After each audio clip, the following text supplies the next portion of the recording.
I'm saying, all power is given unto me in heaven and in earth. Ito po yung ating life verse. Ito po yung pinaka-verse natin sa ating church. Sabi ng 19, Go ye therefore and teach all nations, baptizing them in the name of the Father, and of the Son, and of the Holy Ghost, teaching them to observe all things whatsoever I have commanded you. And lo, I am with you always, even unto the end of the world. Amen. Amen. Our message for this morning is entitled, Teaching them to observe all things whatsoever. Teaching them to observe all things that Jesus commanded.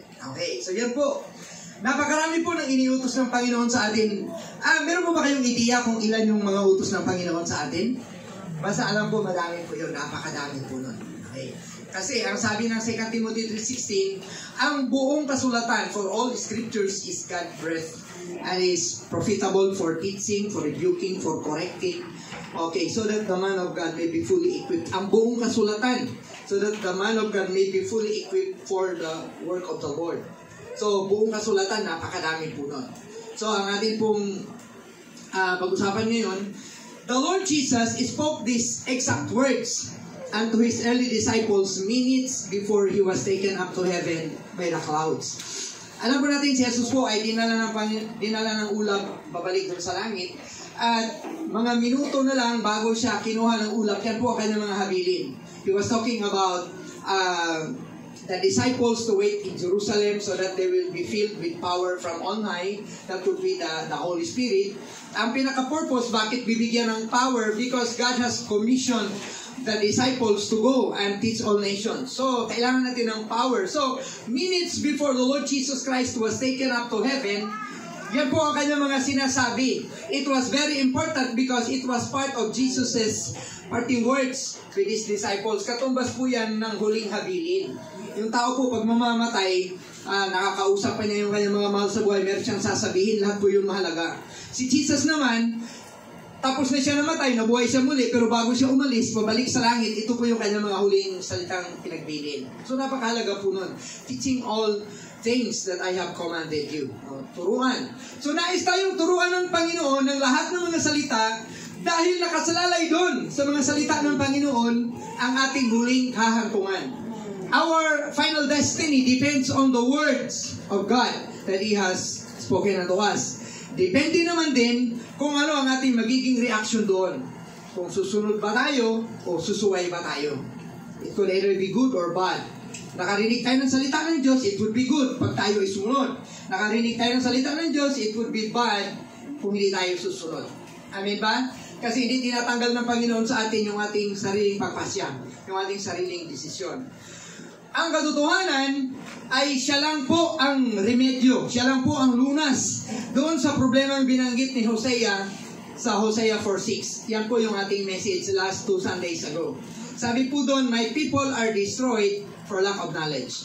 Ang akin pong sambayanan ay nasisira, namamatay dahil sa kakalungan ng kanilang kaalaman sa salita ng Diyos. So, sinabi ni Jesus ito dahil mahal niya tayo at nais niyang tayo ay maligtas at hindi mapahamak. Naintindihan po ba natin yun? The reason why the Lord Jesus Christ spoke all these things, ang dahilan kung bakit sinulat ng Panginoon Diyos ang Biblia para sa atin, dahil mahal niya tayo at ayaw niyang tayo ay mapahamak. So kung meron mang nagsasabi ng totoo para sa ikabubuti natin, that is the Bible. That is the Word of God. Amen? Amen. Maraming Christians ang napapahamak kahit ngayon dahil sa kakulangan nila ng kaalaman at kakulangan sa pagsunod sa salita ng Panginoon. Makikita po natin yan sa mundo. Makikita po natin yan sa mga buhay-buhay ng mga tao. Kung kaya't nagkakaproblema, kung kaya't nagkakaletse-letse, dahil hindi naman sumusunod sa salita ng Diyos.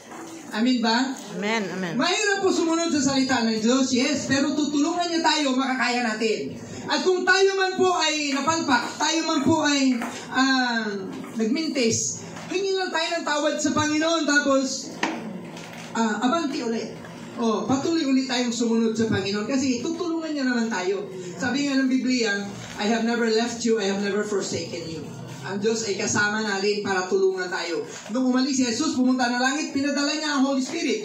So that God will not be limited. Jesus in the flesh will not be limited in times and places. Kaya, kahit nasaan ang Christian, nandun ang Holy Spirit. Kasi Spirit na siya. Kaya, yun ang purpose para tayo tulungan. So, ayaw ng Diyos na tayo ay mapahamak. Okay. Napapasok sila, yung mga matitigas ang ulo, binanggit ko dito sa una kong binanggit, napapasok sila sa iba't ibang bisyo o kasalanan dahil na rin mismo sa katigasan ng mga ulo at sa panglilinlang ng demonyo. Dahil kulang sa kaalaman, kaya nalilinlang. Kulang sa kaalaman o matigas ang ulo, kaya na po napapahamak. Yan po ang sabi ng Biblia. So kung tayo lang ay susunod sa Kanya, hindi po tayo mapapahamak. At dahil dyan, may ginawa. Ginawa po yan, niyang gimawa. At parang ilong Chinese. At dahil dyan, may ginawa po tayong maikling survey last 2 weeks ago, upang malaman sana kung marami na tayong alam at kung ginagawa na ba natin o sinusunod ang mga yun. Naalala niyo pa po ba yun? Meron tayong tanong, mga 6 na questions. To bilang review, ulitin po natin ang mga questions na yun for the benefit of those that were not here last 2 Sundays. So, unang tanong, do we personally practice binding a losing prayer na itinuro ng Panginoon sa atin? Sinusunod ba natin yan? I bind you, Satan, in the name of Jesus, espiritu ng sakit, karamdaman, mga bisyo, mga problema, ginagapos ka namin sa pangalan ni Jesus. At ang pagpapala ng Panginoon, ang kapangyarihan ng Panginoon ay aming pinakakawalan. Ginagawa ba natin yan? On a personal basis? Amen. Tubig. Praise God. Our victory against the enemy actually depends on it. Nakadepende po yung ating tagumpay sa ating pagsagawa niyan. Kasi kung hindi natin gagapusin, sino ang gagapos? So tayo mismo, binigyan tayo ng Panginoon ng kautusan na yan. So that is part of our lessons na dapat nating alam at ginagawa. Are we reading with understanding? Reading with understanding. The Bible at least 2 or more chapters a day. Kapatid, yun yung pangalawang survey. Ang sagot po ninyo dyan, either yes or no. Okay? So, kayo na lang ang mag-tanda kung anong sagot ninyo. Are we reading the Bible? With understanding, at least 2 or more chapters a day. Our spiritual growth depends on it. Depends on the Word of God. The Word of God is likened into a pure milk needed for the growth of infants as well as adults. So, ang Word of God, parang gatas yan. Kailangan niya natin. Mula pagkabata natin Christian hanggang sa tayo ay tumatanda na, we still need the milk of the Word of God. So, kung hindi tayo nagbabasa, hindi tayo nag-aaral, hindi tayo nakikinig ng salita ng Diyos, tinatalo tayo ng kaaway. Kaya nga sabi, my people are destroyed for lack of knowledge, for lack of the Word of God. Bakit tayo kinulang ng Word of God? May Bible naman tayo. Hindi nagbabasa. Hindi nakikinig. Diba? Number 3, are we praying at least 30 minutes a day? Amen. Di ba? 30 minuto na nanalangin. Bahala na ko. 5 minutes sa umaga, 10 minutes sa tanghali, 20 minutes sa gabi. Basta nagpe-pray ka at least 30 minutes a day. It is very important exercise of our faith and it builds up our intimacy with God. Kasi po, bakit important ito na exercise of our faith? Kasi when we pray of something na wala dyan, pagkatapos tinugon, na-build up yung faith mo, ay praise God, tinugon ng Panginoon yung prayer ko. Wow, napakapangyarihan ng Diyos, napakatapat ng Panginoon. So those who pray, yung mga nananalangin po are more likely to win against the battle with the enemy than those who do not. Kasi yung mananalangin, most likely, mas mananalo sila laban sa kaaway. So my people are destroyed because they do not pray. They do not know the truth. They do not apply the truth. Amen. Amen ba? So kung natalo ka, dahil nagpatalo ka, una, hindi ka na binding and losing, hindi ka na pray, hindi ka na basa ng Bible, and so on and so forth. Number 4, nagme-memorize ba tayo ng bersikulo ng Biblia? At least, 10 bagong bersikulo every year. Tawad na lang, hindi na lang one verse a month. 10 bersikulo lang isang taon. Meron ba tayong bagong memory verse? Mga kapatid, sagot naman dyan, yes or no lang. Ano? God's word, treasured in our hearts, can help us defeat sin and the enemy. Bakit? Sabi po ng Psalms 119 verse 11, Thy word have I hid in my heart that I might not sin against thee. So kung marami tayong alam na verses sa mind at sa heart, tendency, hindi tayo makakagawa ng kasalanan. Thy word have I kept in my heart that I might not sin against you. Upang hindi ako magkasala sa iyo, Panginoon, nilagay ko yung salita mo sa aking puso. Saan nag-umpisa yan? Sa utak mo na. Memorize, pagkatapos tinatandaan sa ating mga puso.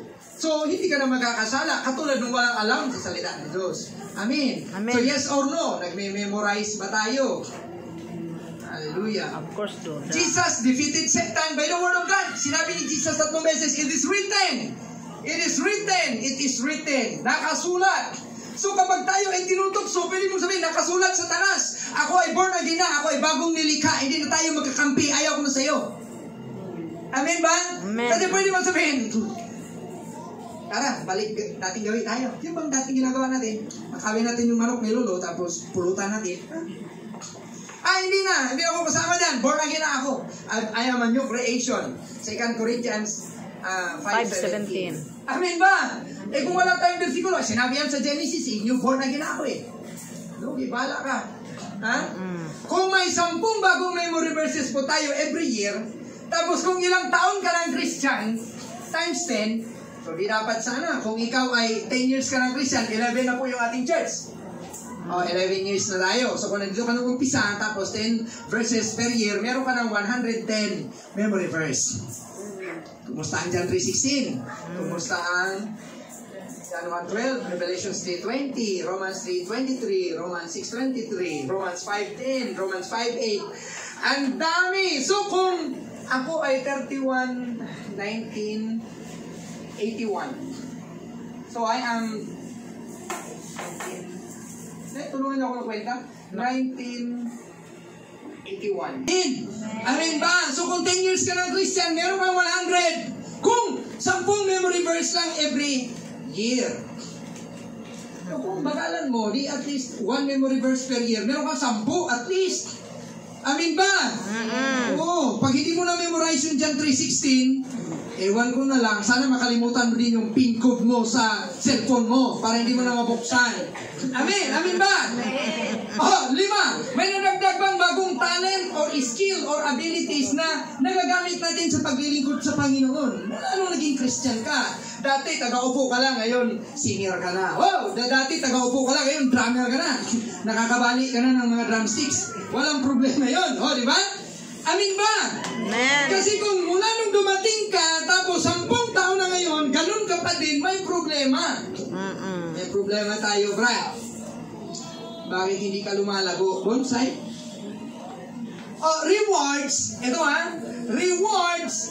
Rewards in heaven. Rewards depend on services rendered to God. Ang mga gantimpala po ay nakadepende yan sa ating paglilingkod sa Panginoon. Hindi sa mga alam mo na naka-stack lang sa utak mo. Ang dami ko nang alam. Alam ko na yung mga angels, alam ko na yung demonyo, alam ko na yung langit, alam ko yung impyerno. Pero hindi ka naglilingkod sa langit, wala ka reward. Amen. Kunti lang ang alam mo, pero ikaw yung taga-share, taga-witness, ikaw yung taga-pray, ikaw yung taga-backup singer, ikaw yung basta ang dami mong ginagawa sa paglilingkod sa Panginoon, mas marami ka pang reward kaysa sa maraming alam na walang ginagawa. Amen. Good morning po, mga kapatid. Wake up, gising po tayo. Ha? My people are destroyed because of lack of knowledge. So kunti lang ang alam mo, pero busy ka sa paglilingkod, gamit yung konting alam mo, ang dami mong reward. Ngayon, dinagdagan ka ng Panginoon, marunong ka mag-drive. Kung nagda-drive ka na para sa gawain, marunong ka ba mag-computer, nagko-computer ka pa ng mga certificates, so paano mo nga dapat gawin? Naging gitarista ka ba, o nagigitara ka pa, dumadami. Marami ang rewards mo dahil busy ka sa gawain ng Panginoon. Amen? Amen. Mga kapatid, ganun talaga. Wala tayong ibang magagawa. Rewards depends on our services. Not dependent on our stock knowledge. Number 6, nabawasan ba ang nasasayang nating oras sa kaka-FB, YouTube, TV o tambay-tambay sa halip na magbasa o mag-aral ng Biblia, manalangin at dumalo sa gawain o tumulong sa gawain bahay? Ang tanong is, nabawasan ba? Kasi kung 10 oras ka sa FB na dati, ngayon tuloy naging 15 na, kaya pagising sa umaga, sumbi na. Hindi ka gumising sa umaga, nung bumangon sa umaga, kasi hindi na natulog magdamag. Pagbangon, sumbi na. Di na alam kung ano yung ginagawa, hilat ang mata pulang-pula. Bawas-bawas po. Amen? Amen. Bawas ng oras sa YouTube, FB, TV, tambay-tambay, o kung ano mga ginagawa dyan. Magbasa ng Bible, umattend ng gawain, manalangin, mag-fasting, whatever, para sa Panginoon. Amen? Seryoso po ito. Seryoso po ito. Kasi, bilang inyong pastor, hallelujah, this is wisdom. Diyan po makikita yung ating katalinuhan, redeeming and making wise use of our time. Ayusin natin ang paggamit ng ating oras. So, sa sorbing yan, 6 na yan. Yes or no? So, kayo na ang bahalang sumagot dyan. Sabi ng Ephesians 5:16, redeeming the time because the days are evil. Sabi ng Colossians, walk in wisdom toward them that are without, redeeming the time. So, ang pag-redeem sa time, ang maayos na paggamit ng oras ay katalinuhan. Galing sa Panginoon, doon nakatunganga ka lang dyan, tapos lumilipas ang araw, lumilipas ang linggo, you are wasting your life because life is time. Time is life. Time is miniaturized life. Installment. Installment po yung ating buhay. Hindi binigay na Panginoon sa atin agad. Bagsak. Oh, nandyan sa iyo, Brother Bong, 80 years old, gamitin mo yan. Hindi. Ibibigay sa iyo ng paisa-isa, pa-araw-araw, pa-oras-oras. So pag dumating yung oras, anong gagawin mo sa oras mo? Anong gagawin mo sa araw mo? Pag naipon yan, 80 anyos yan. That is life. Time is life. Amen. Amen ba? Pag sinasayang mo ang oras mo, sinasayang mo ang buhay mo. That's practically true. Hallelujah. Yan po yan. Logic po ng grade 1 yan. Maintindihan nyo ng grade 1. Amen? Amen. So, ito na. Pasado ba tayo sa exam na yon? Ang passing score po ay 100%. Kasi sa langit, ang passing ay 100, hindi 75. Pag hindi ka pumasa, humingi ka ng tawad, kahit wrong ka, pasado ka na. Yan po ang technique ng Panginoon. Kasi 100% talaga ang passing sa Panginoon. Hindi pwede 95, hindi pwede 96, 100%. So, ilan lang po yan sa napakaraming mga utos na nais ng Panginoon na ginagawa natin. Those are only few. Paano na kaya kung dagdagan pa? 6 pa lang yun, di ba? Paano kaya kung dagdagan pa?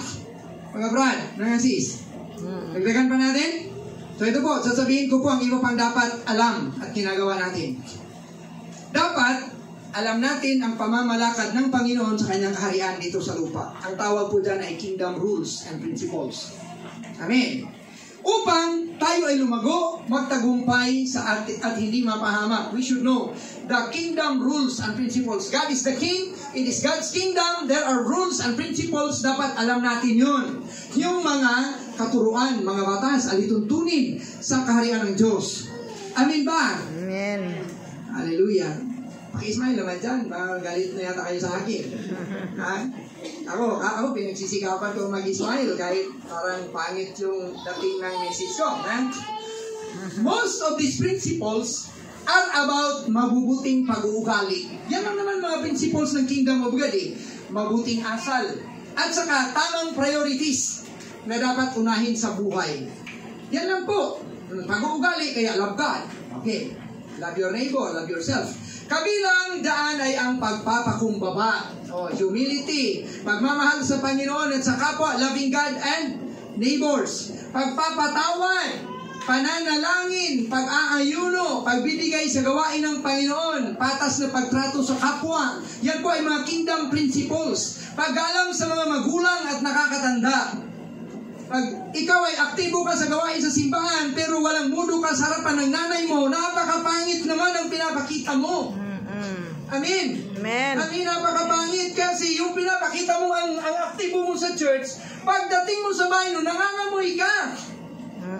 Kasi bakit wala kang galang sa nanay mo? Sino ba ang dapat gagalang? Ang nanay mo gagalang sa iyo, ikaw ang gagalang sa nanay mo. Mas matanda ang nanay mo sa iyo. Napakapangit kung mas matanda ka sa nanay mo. Ibig sabihin, kung lumabas ka sa tiyan ng nanay mo, may uban ka na. So, yan po, pinapatawa ko lang po kayo. So, some other principles are pagpapahalaga sa gawain ng Panginoon. We must give importance to the word of the Lord. Pagsunod at paggalang sa tamang batas sa lupa. Tayo mga Kristiyano, susunod pa din tayo sa batas trapiko. Susunod pa din tayo sa mga batas ng school. Amen. Batas sa tamang pag-aasawa. Hindi pwede 3, hindi pwede 5. Isa lang. Dapat kasal na bago magsama. Hindi po yung ang dami ng anak bago pa magpapakasal kaya tayo o hindi. Uy, parang nahuli yung tanong na yan. Mga tamang batas sa pagiging magulang. Paano maging mabuting lingkod ng Panginoon, etc., etc. Marami na po, di ba? Hindi po ba maganda kung alam sana natin lahat ng mga ito? Sa totoo lang, tanungin ko kayo, maganda kaya kung alam yon? Ganda. At ginagawa natin, wow, parang masasabi ng Panginoon, napakabuting bata yan. No? Kasi sinusunod lahat ng mga utos ko. Pero hindi pa yun lahat. Idadagdag pa po natin ang second coming, rapture, great white throne judgment, attributes of God the Father, attributes of God the Son, attributes of God the Holy Spirit, heaven, hell, angels, and demons, repentance, gifts, and fruit of the Holy Spirit, spiritual warfare, casting out demons, laying on of hands, baptisms, church ministries, church planting, evangelism, church administration, leadership, praise and worship, etc., etc. Ang dami pa nating dapat malaman. Amin ba? Meron pa po ba tayong sapat na working knowledge about each of them? Yung lahat ng binanggit ko? Alam na po ba natin lahat to? Medyo. Ha? Eh bakit hindi kayo nag-a-attend palagi para matutunan pa? Sana po talaga alam natin. Amen? Hindi na dapat pabanjing-banjing kung interesado tayong alamin ang katotohanan upang hindi tayo maging biktima o ng kaaway dahil we know the truth. Amen. Alamin natin lahat yan. At hindi ka basta-basta matitinag ng kaaway if you know the truth. Kaya nga, Hosea 4:6, my people are destroyed because of lack of knowledge about demons. Knowledge about demons. Kung hindi mo alam yung demonyo, nandiyan na pala sa cellphone mo. Sabi ng cellphone, oh, tingnan mo, nagkupad, oh. Tingnan mo, ang laki ng katawan. Pinasa ko pa lang po ito sa Leviticus chapter 18. Lahat ng panunood ng kahubaran ay kasalanan. Hindi mo dapat nakikita. Basta hubad at tiningnan mo, hindi mo katawan, kasalanan yan. Pag hindi mo asawa, kasalanan yan. Amen. Amen. Eh kung nanonood ka ng mga pornography, ang daming mga hubad dyan. Ang dami ng katawan pinanonood mo, kasalanan yun. Amen. Hindi na kailangan pumunta ng ermita, sumakay ng jeep, pumunta ng Pasay para manood ng hubad. Kasi habang walang mga tao, pag ganoon mo sa cellphone mo, ang daming hubad. Amen. Amen ba? Amen. Kasalanan yun. So, bago natin talakayin ang ating mensahe, mayroon pa akong isang dagdag na kaalaman. Kasi ang dami na may dagdag pa. Si Pastor talaga. Sabi ng Bible, the knowledge of the Word of God is just as the water covers the sea. Ang knowledge ng Panginoon, kung gaano pinuno ng Panginoon ng tubig ang dagat, ganun kadami ang knowledge ng Panginoon. Kung ating lalagyan mangkok lang, hindi mo kayang alamin lahat ng kaalaman tungkol sa Panginoon. Kaya mo bang ilagay sa isang mangkok ang lahat ng dagat? Lahat ng tubig sa dagat? So hindi natin kaya. Para bang ang Panginoon ay ilang trillion megabytes. Tapos yung ating capacity ay 1 gig lang. Masusunog po ang ating USB. Masusunog ang utak natin. We cannot understand God. Amen ba? Amen. So FYI lang po, there are 3 categories of learning that God wants us to adopt. Nagkakamali-mali na. Ang una po, may 3 kategorya, may tatlong area kung paano tayo matututo sa Panginoon. Ang una, gusto niyang malaman natin what we must know. Mga bagay na dapat nating malaman, yan ang gustong ituro ng Panginoon. It pertains to knowledge or information. Information about the promises of God. We will learn if we know the promises of God. We will learn if we know the attributes of God, the prophetic events in the Bible. The character, the Christian character. So yun ang mga bagay na we must know. Kailangan alam natin yung mga dapat nating malaman from the Word of God. Pangalawa, what we must do. Kailangan alam natin yung dapat nating gawin. Christian duties, Christian responsibilities, Christian commandments, assignments, and accountabilities. Marami po yan. So generally, 3 po ang dapat na categories ng pag-aaral ng katotohanan. Una, what we must know. Pangalawa, what we must do. Number 3, when and how are we going to do them? Kailan at paano natin gagawin yung 1 and 2. Amin ba? Kasi hindi lang basta alam mo, ang dami mong alam, hindi mo alam, hindi mo naman ginagawa. Ang dami mong alam, hindi ang dami mong alam. Pagkatapos, hindi mo naman ini-apply. So, kailangan po yan 3. What we must know, what we must do, and when and how are we going to do them. Amen? It is my prayer that the succeeding messages that will that we will hear will fall along these categories. Sana po, sa susunod pang mga panahon, yung mga tatayo dito at magtuturo along those categories. Matututunan natin ano ang mga dapat nating malaman, ano ang dapat nating gawin, at saka yung kailan at paano natin gagawin yun. Amen. So, we must hear what the Word of God, what God wants us to know. Pakinggan niyo po ano ang gusto ng Panginoon na malaman mo. Pakinggan natin kung ano ang gusto ng Panginoon na gawin mo. And then sunod, higit sa lahat, pakinggan natin kailan at kung paano natin gagawin yung mga bagay na yun hanggang sa ma-master natin at sa ma-perfect natin. Kasi katagalan po natin gawa ng pinapagawa ng Panginoon, ma-master natin yan. Amen. Katulad halimbawa ni Brother Eli, professional driver na talaga yan, matagal na.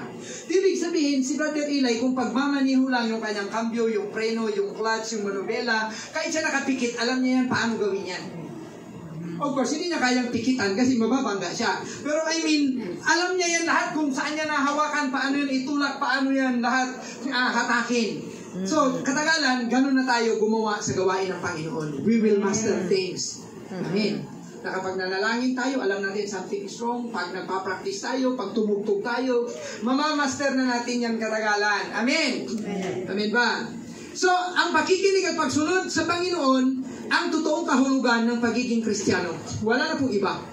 Kasi kung, ano naman ang ating susundin kung wala tayong alam? And then, dahil wala namang itinuro, paano tayo matututo? Kaya dapat maging systematic ang ating pag-aaral ng salita ng Diyos. Magikinig tayo, pagkatapos sundin ang ating nalalaman. Ito po, yung proseso. Paano tayo matuto? We learn. Pagkatapos, we do. Learning, doing. Pagkatapos po niyan, merong konting progressive growth. Lumago ng konti. Then learn again. Learn again. Kasi po hindi po tayo matututo agad 100%. Pagkatapos, do it again. Pagkatapos, a little progress until by repeating the process all throughout, magiging perfect na po tayo sa ating natututunan sa pagiging Christian. Amen. Amen ba? Natuto tayo. Gawin natin. Then, konting growth. Tapos matuto ulit. Gawin naman natin ulit. Kasi hindi pa natin na-perfect hanggang sa ang bawat isa sa atin ay perfect na sa kanyang pagiging Kristiyano. Sinabi po ng James 1:22, "But be you doers of the word and not hearers only, deceiving your own selves." Okay. Magkaiba po yung alam natin ang salita ng Panginoon. We know we have the knowledge and the commands. Pero iba naman din yung babaliwalain natin yon o dededmahin at susuwayin. Amen. Amen ba? Mas delikado nga pag marami tayong alam eh. Marami kang alam, tapos hindi mo ginawa. Sabi ng Bible, we will be judged more severely. Tayo po ay paparusahan ng mas mahigit kaysa doon sa walang alam. So, pag ganun ang mangyari, niluloko natin ang ating sarili kung hanggang tagapakinig lamang tayo. Sa ganung paraan din, ay ginagawa natin walang silbi ang salita ng Panginoon sa buhay natin. Bakit? Nakinig ka, hindi mo naman sinunod. So, anong kabutihan makukuha mo doon? Wala pong mabuting mapapala o maaasahan ang taong ganon pagdating ng panahon kung ganyan sila. Kaya dapat learn and then do the Word of God. I challenge us, gawin po natin to. Kasi kapag hindi, kapahamakan po ang ating mapapala. So, pag-usapan natin ang mensahe o topic ngayon after that introduction, no? So, there are things that we need to know. Ngayong umaga, so imagine mo, introduction pa lang yun. Nakatakot ka. Ilang slides yan. So, ngayong umaga, pinibilisan ko na po kasi ayaw kong maiwanan ako ng aking outline. So, pag-usapan natin ang mensahe na yung appropriate para sa atin. Of course, mensahe din ng Panginoon para sa atin yon. Amen ba? Amen. Amen. So, mga bagay na dapat nating malaman ngayon. Specific. Mula dun sa napakarami. Ang dami nun eh. So, ngayon, kailangan nating malaman that there are coming days of great tribulations. Meron pong paparating na araw ng ano ba yung tribulations? Kapighatian. Kapighatian. Grabing sorrows and tribulations. Sabi po yan sa Luke 21:7-33 and then Matthew, the whole chapter. Okay? Pero sa usaping ito, magfo-focus tayo lang doon sa Luke 21. Okay, of course, meron din yan sa Matthew 24. Sabi po ng verse 8, so ito na yung mga things to know, mga bagay na dapat alam natin. Una, Take heed that you be not deceived. Mag-ingat kayo pa hindi kayo maloko dahil marami ang darating sa aking pangalan at magsasabi na ako si Kristo at lilinlangin ang marami. Okay. So yan po, napakalakas po yan sa mga balita ngayon. O meron ng appointed Son of God. Pero tayo naman, hindi naman, lahat naman tayo, pag tumanggap tayo kay Kristo bilang Panginoon at tagapagligtas, ang sabi ng John 1:12, tayo ay binigyan niya ng kapangyarihan maging anak ng Diyos. Amen. So kahit sino, babae man o lalaki, bata, matanda, o ano man ang kanyang nationality, pag tinanggap mo si Kristo bilang Panginoon at tagapagligtas, naging anak ka ng Diyos. Amen. Hindi po nag-iisa lang ang appointed na anak ng Diyos. Hindi. No, tayo lahat, we are all sons and daughters of God if we receive Jesus Christ as Lord. At wala pong pwedeng tumayo dito magsabing ako na si Kristo. Kasi sabi ng Bible, yan daw ay panglilin lang. Kasi kung babalik si Kristo, pag binasa natin sa Matthew 24, kung paano nakikita ang kidlat mula sa silangan at makikita hanggang sa kanluran, ganun ang pagbalik ni Jesus. It will never happen na sila lang ang nakakaalam na nandito na ang anak ng Diyos. Hindi po yan totoo, gulaan po yan. According to the Word of God. Amen. Hallelujah. Kaya sabi ng Bible, go not therefore after them. Kaya ito yung unang dapat nating malaman, things to know. Mag-ingat kayo dahil marami ang darating ng mga bulaang Kristo. At huwag tayong magpaloko. Yan ang sabi ng Bible, go not therefore after them. Huwag kayong magpaloko. Read your Bible. Kasi pag hindi ka nagbabasa ng Bible, magtataka na ako bakit nalinlang yung mga tao naniniwala sila ng ganun? Imagine mo sabihin, kailangan mo maglingkod sa Ama, kailangan gagamitin kita mamayang gabi, maligo ka, magshampoo ka. Grabe yan! That's evil! Amin ba? Mga innocent, virgin ka ba? Pag hindi ka virgin, umalis ka doon, magtinda ka na ng bibingka doon. Hindi ka pwede dito. In Jesus' name. Mag-iingat tayo. O bakit sila nabiktima? They do not know the truth. Kasi kung alam mo ang katotohanan, papayag ka ba? Nanay, tatay, papayag ba kayo? Mga anak natin gaganunin? Hindi. Praise God. So, pangalawang bagay na dapat natin matutunan, but when ye shall hear of wars and commotions, be not terrified. Huwag kang matakot kung makakarinig ka ng gyera at mga balibalita tungkol sa gyera. Huwag kang matakot, for these things must first come to pass. Darating talaga yan, but the end is not by and by. Kahit nangyari na yung mga gyera yan, ang katapusan ng mundo, malayo pa. So, mangyayari talaga yan. So, things to know. May gyera, may mangyayaring mga ganyan.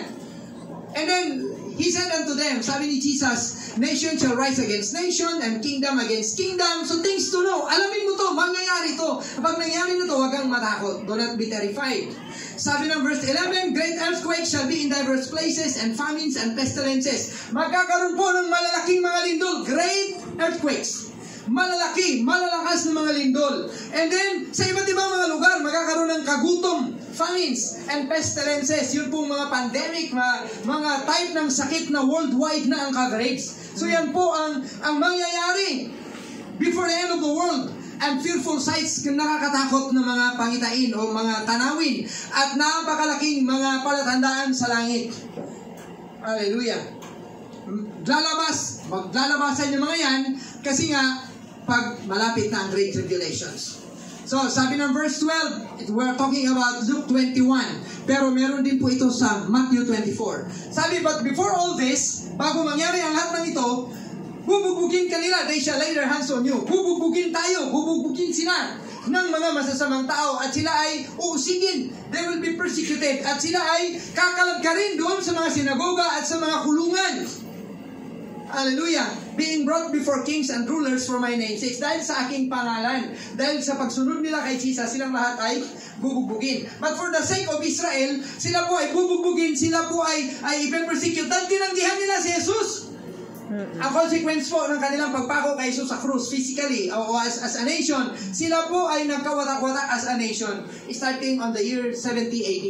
Sila po ay nilusob ng mga Arabo, ng mga kalaban, tapos sila po ay nawasak bilang bansa. Wala na po ang Israel sa mapa nung time na yun. Ang kanilang lugar ay inukupahan na ng mga foreign invaders.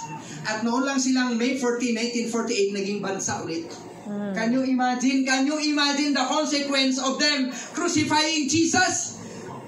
Ito, anong gagawin natin dito kay Jesus? Ibabaw sa krus. Wala akong nakitang kasalanan sa tao to. Sabi niya, let His blood be upon us and upon our children. Ang kanyang dugo ay dito mo sa amin singilin at sa aming mga anak. And it happened. Siningil sila ng Panginoon sa dugo ng Panginoong Jesus na hindi sana dapat ganon. Pero yung lahat nangyari as a fulfillment of the prophecy, kailangan talaga si Jesus mamatay sa krus para iligtas tayo. Pero paano nangyari yun? May consequence po sa mga taong gumawa ng masama sa Kanya. The nation of Israel was scattered, was erased in the map as a nation in the year 70 AD. At noon lang sila nakabalik noong 1948. Imagine mga kapatid. So, kakalad ka rin kayo, you will be persecuted, bububugin kayo because of my name. Dahil inyong nilapastangan ng aking pangalan. Hallelujah. So, yan po ang tamang pagtingin dito. Kasi napakinggan ko po mga 2 na o 3 preachers. Ito pa lang Great Tribulations. Makinig kayo ha. The Great Tribulation is not for the church. The Great Tribulation is for the nation of Israel. Inunahan ko na yung aking outline. Pero babalikan ko yan mamaya. Verse 16. So, mga bagay na dapat nating malaman. 6 na. Ye shall be betrayed both by parents and brethren. Tayo po ay pagtataksilan ng mga magulang. Tayo ay pagtataksilan ng mga kapatid. Tayo ay pagtataksilan ng mga kinsfolks, kababayan, at ng ating mga kaibigan. And some of you, they shall cause them to be put to death. At ang iba sa kanila ay ipapapatay or papatayin nila dahil sa tribulation ng panahon na yon.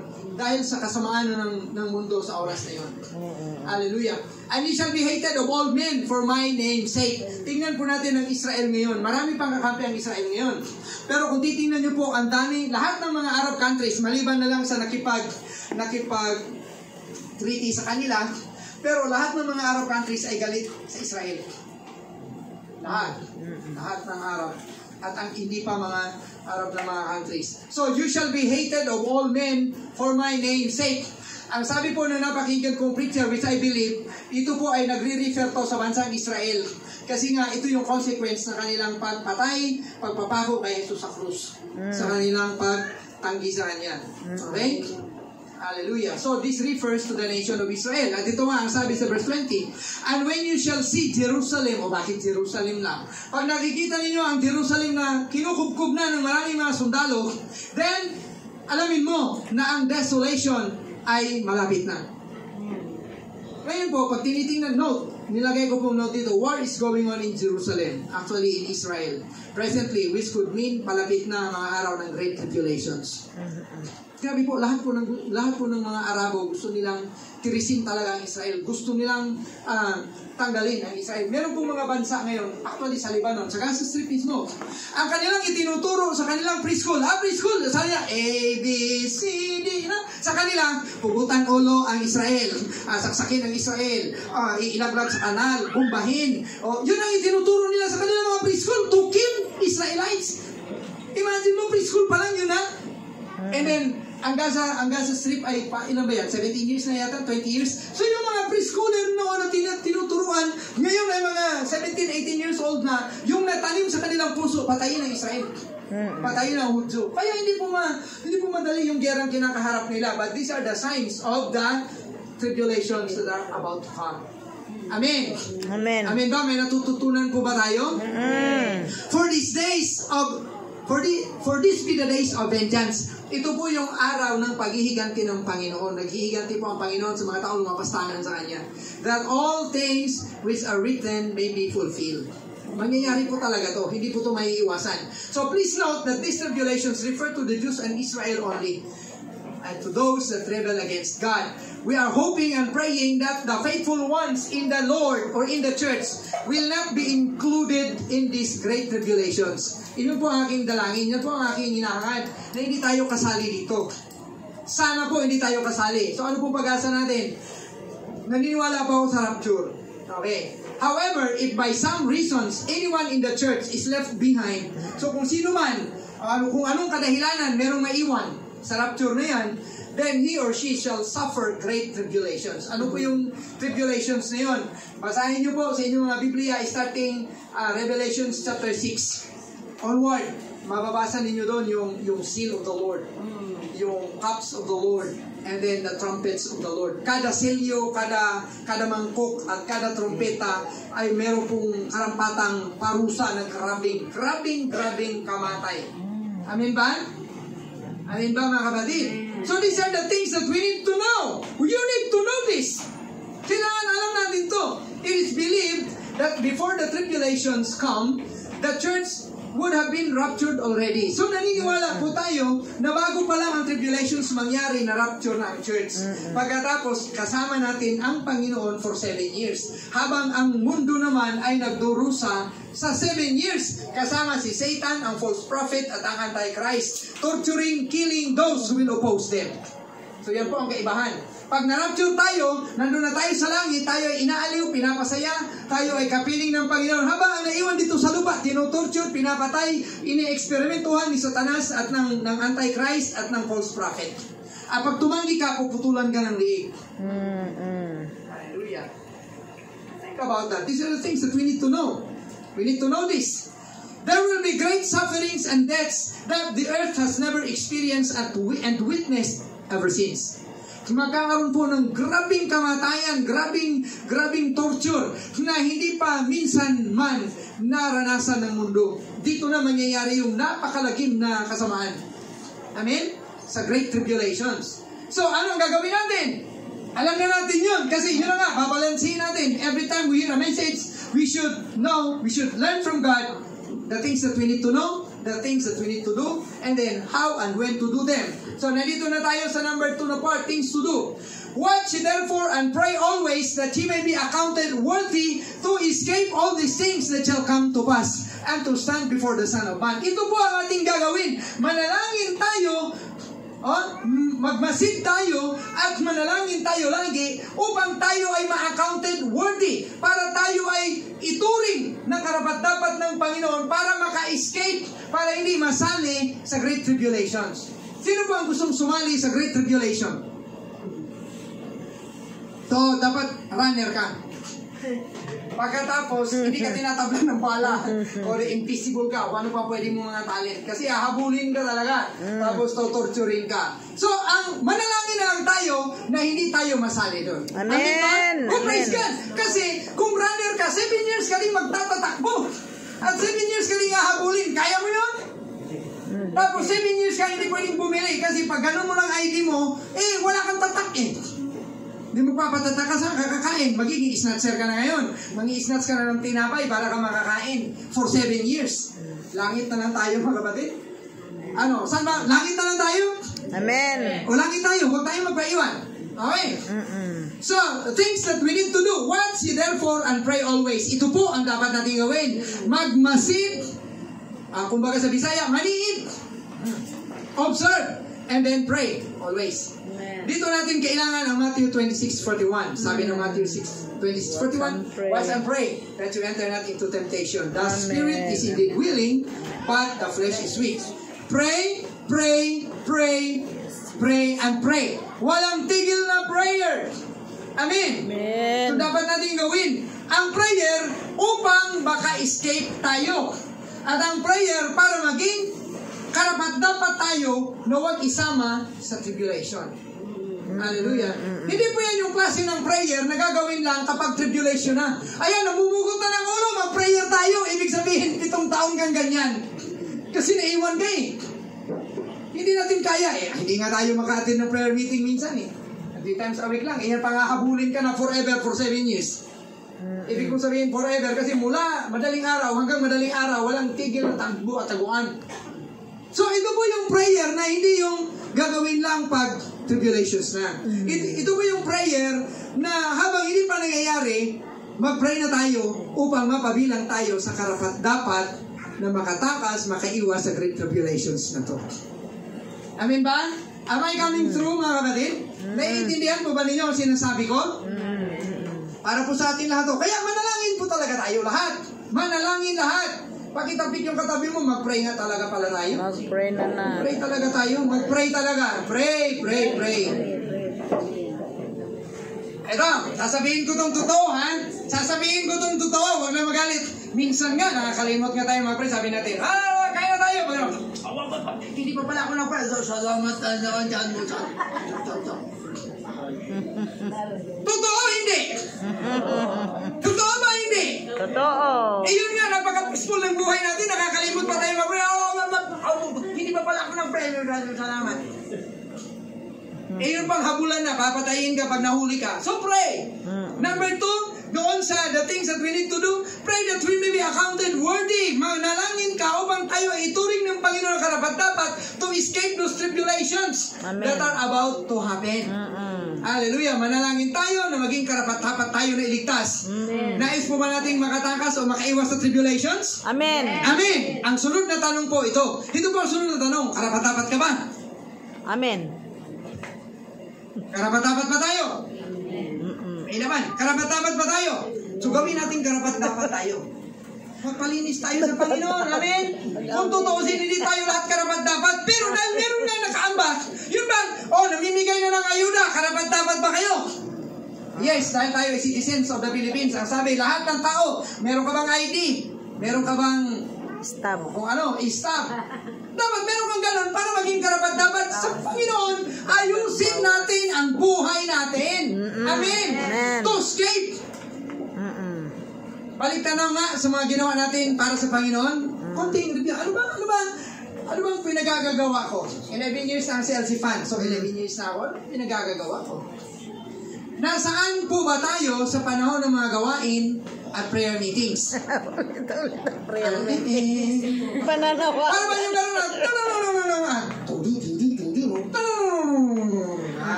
Busy po ba? Busy ba? Amen. Sana sa makabuluhang mga bagay lang na busy. Hindi sa mga kinasusuklaman ng Panginoon o katamaran lang.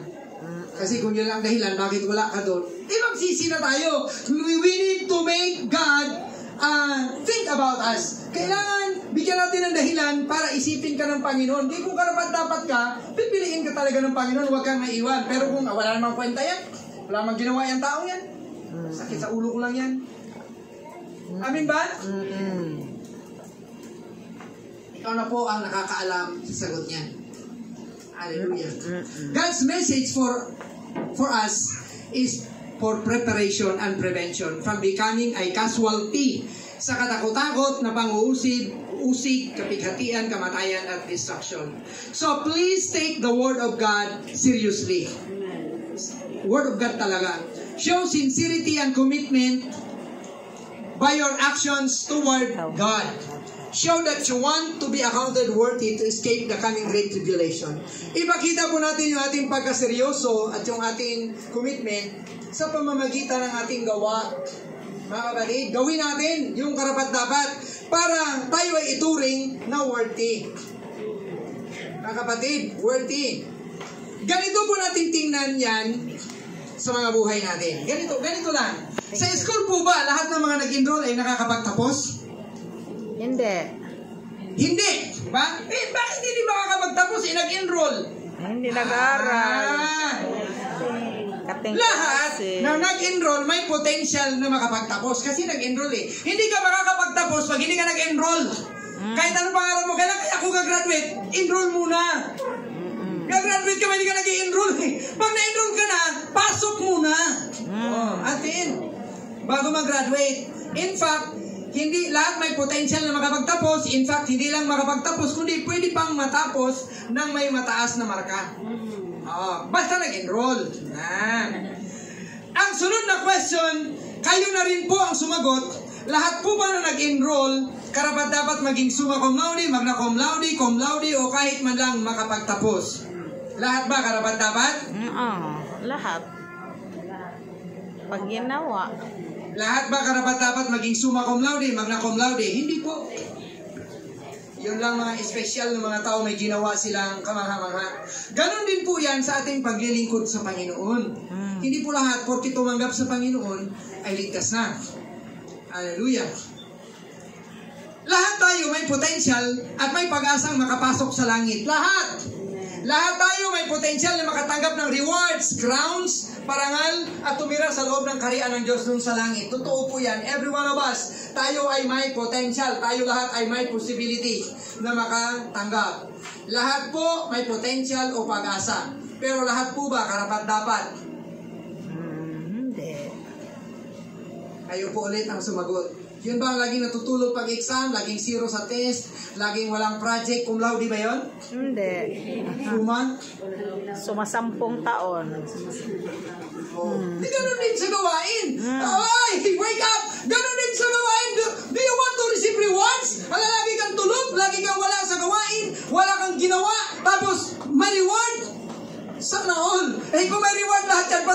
mansanas, may reward. Amin ba? Wake up! Wake up!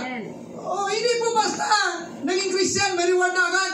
You need to do something. We need to make us worthy to escape. Hindi po ito yung upang tayo ay mapahiya. Mga kapatid, ayaw ko po talaga itong mangyari. Pero ang mensahe ito ay hindi upang ipahiya tayo na tinatamaan. Hindi po ito yun. Hindi po yan ang purpose. Ang purpose po ay kundi para makapag-isip-isip tayo at makapag-ingat.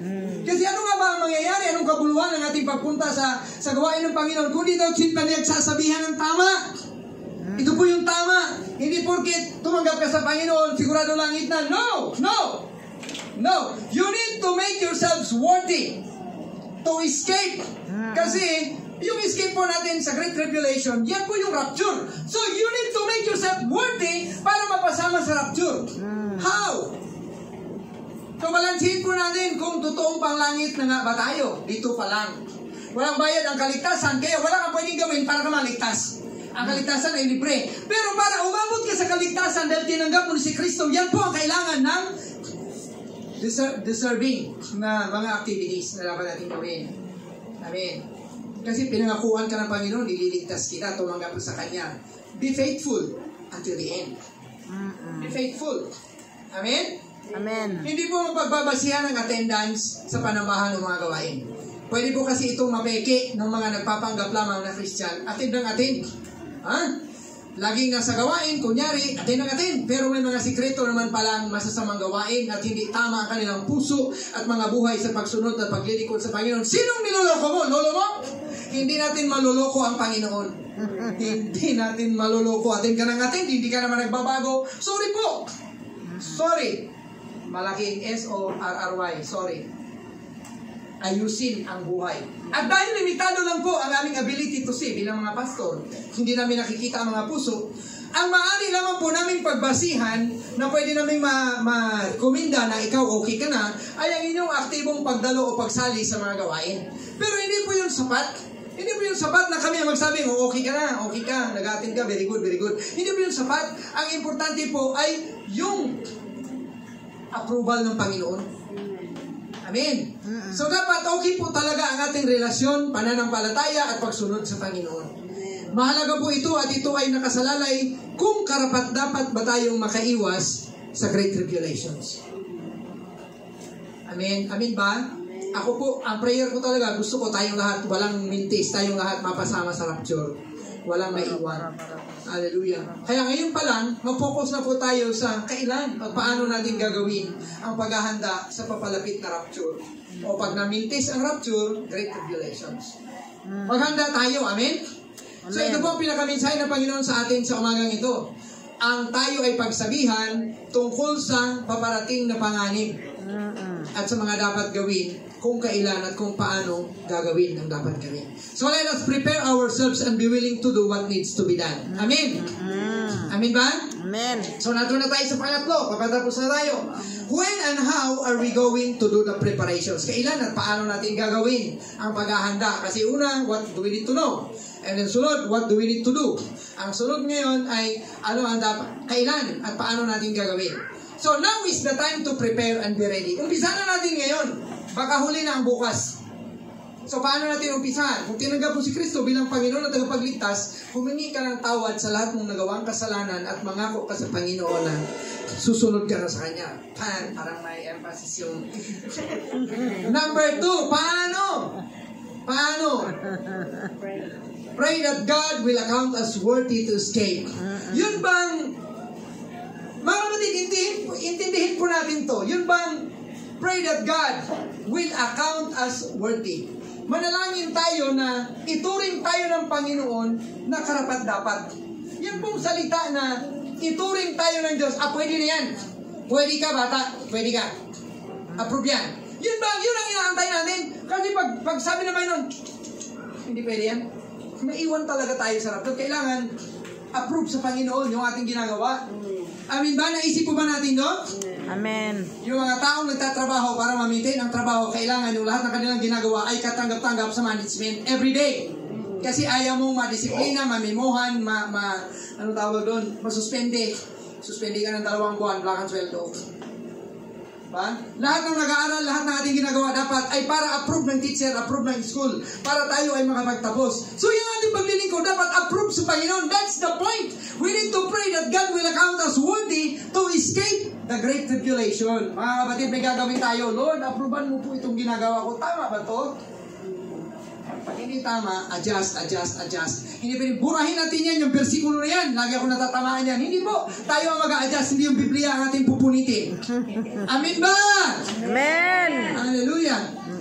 Ito pong pray that God will account us worthy, it is another way of saying, make yourself pleasing to the Lord, that He may consider you worthy to be spared. Hallelujah. Amen ba? Gawin natin ang dapat natin gawin upang tayo ay ituring ng Panginoon na kalugod-lugod sa Kanya. Upang tayo ay iiwas. Upang tayo ay ilayo sa paparating na great tribulation. Thus, prayer means, hindi lamang prayer na hingi lang ng hingi. Pray to establish intimate relationship sa Panginoon. Amen. Na ating mahabaging Diyos Ama, na ating makapangyarihang Panginoon, Amen. na ating tagapagligtas at ang ating tagapaglikha. Let us develop our intimate relationship with God. Yun bang, kahit anong mangyari sa mundo, hindi niya gagawin yon dahil nandyan ka. Kung meron siyang gustong gawing masama, hindi niya gagawin, katulad ni Noah. Oh. Dahil si Noah ay naging approved sa Panginoon, hindi niya pwedeng dilupyuhin ang mundo na hindi niya iligtas si Noah. Ganon din ang nangyari kay Abraham. Dahil mahal ng Panginoon si Abraham, hindi niya pwedeng sirain ang Sodom and Gomorrah dahil nandun si Lot na pamangkin ni Abraham.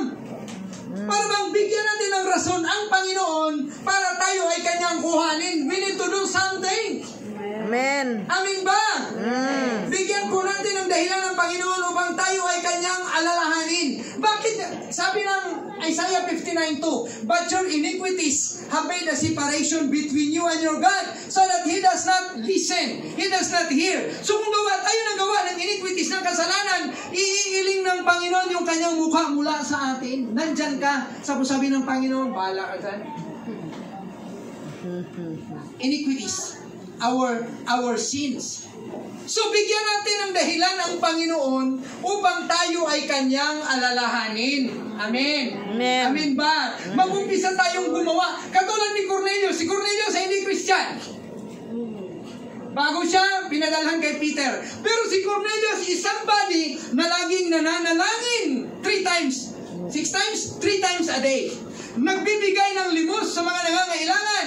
O lagi siyang gumagawa ng mabuti. Kaya naalala siya ng Panginoon. Pinadalan siya ng San Pedro para sharean siya ng Word of God ng kaligtasan.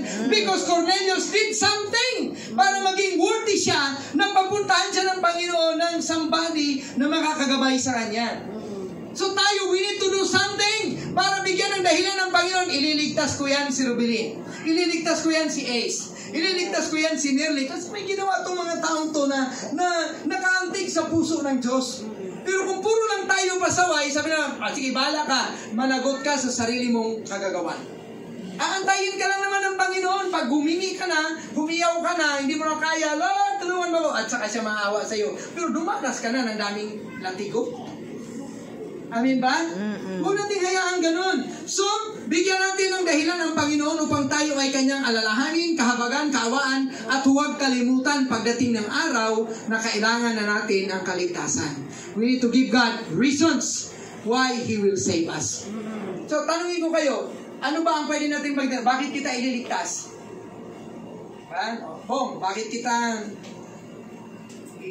lalayo dyan sa Great Tribulation?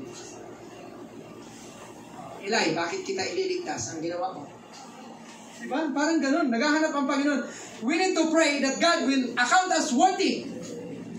Ano ang sasagot natin? Maybe we can show faithfulness and devotion to God. Panginoon, tapat ako sa iyo. Lagi akong sumusunod sa iyo. At lagi akong nananalangin sa iyo. Maaalala tayo ng Panginoon pag ganun. Amen ba? Amen. Hallelujah. Praise God. Live by your faith.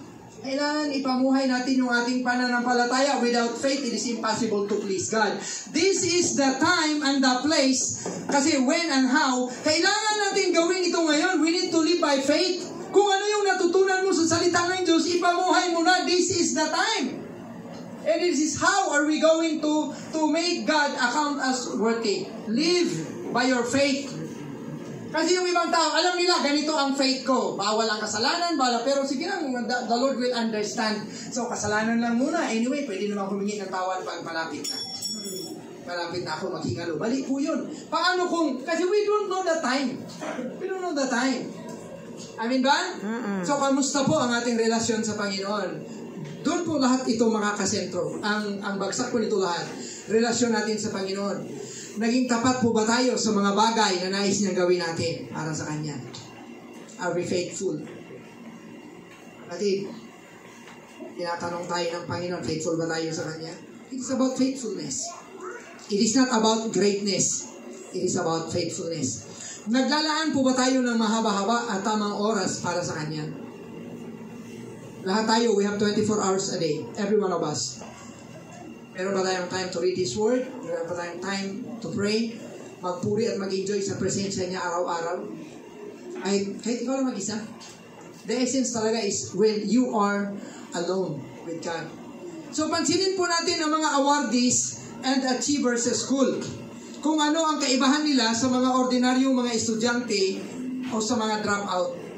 So, dito na magmamatter mga kapatid, yung mga achievers sa mga dropout at saka sa mga ordinaryo. Hindi po basta-basta dumarating sa kanila ang nakukuha nilang honor. Okay? Sa isang standard university. Ito ay pinagtatrabahuan. Kung makita nyo lang, yung ibang mga tao, patawa-tawa, patambay-tambay, pero yung mga summa cum laude, grabing aral ng aral. Pinaghihirapan nila at pinagsisikapan. Kaya nga po, sinabi ng Philippians 2:12, work out your own salvation with fear and trembling. We need to work out. Kailangan nating ipamuhay yung ating kaligtasan. Sabi ng yung buong verse sa Philippians 2:12, therefore, my beloved, as ye have always obeyed, not as in my presence only, but now much more in my absence, work out your own salvation with fear and trembling. So, ang ibig sabihin, dahil lagi kang masunurin, the keyword is ang pagiging masunurin. Lagi. Hallelujah. Kahit walang nakatingin, the keyword is obedience. Obedient even if nobody is with you or watching you. Yan, rapture talaga yan. Amin ba?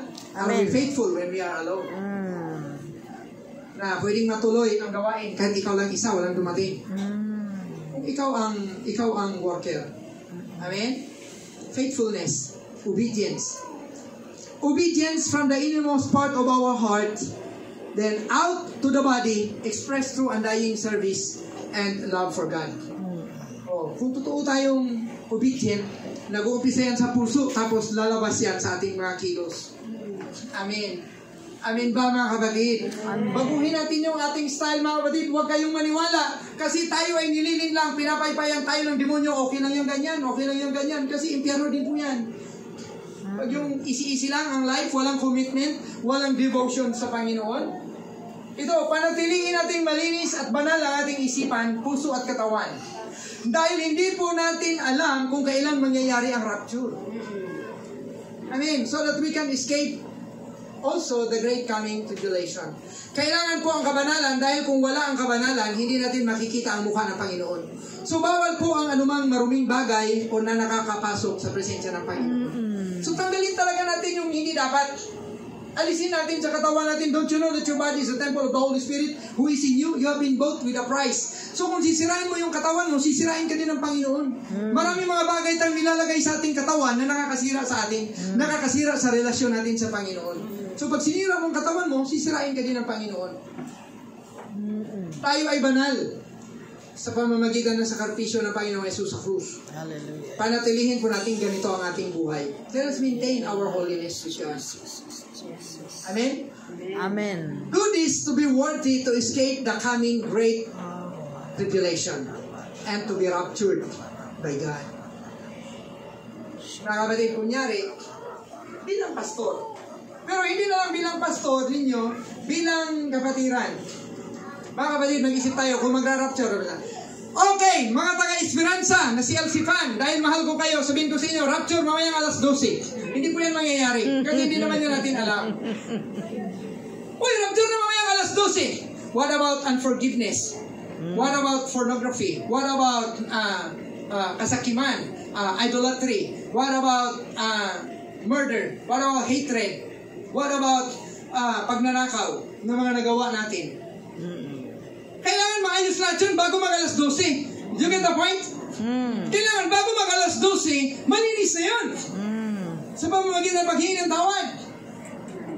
Amin ba? Amen. Nanaintindihan niyo po ako kasi hindi natin alam kailan mangyayari. So kailangan gawin natin bago pa mangyari. Dahil hindi naman natin alam kung kailan mangyayari. Gawin natin ang gawin yung tama kasi hindi natin alam kung kailan mangyayari yung ating inaatay.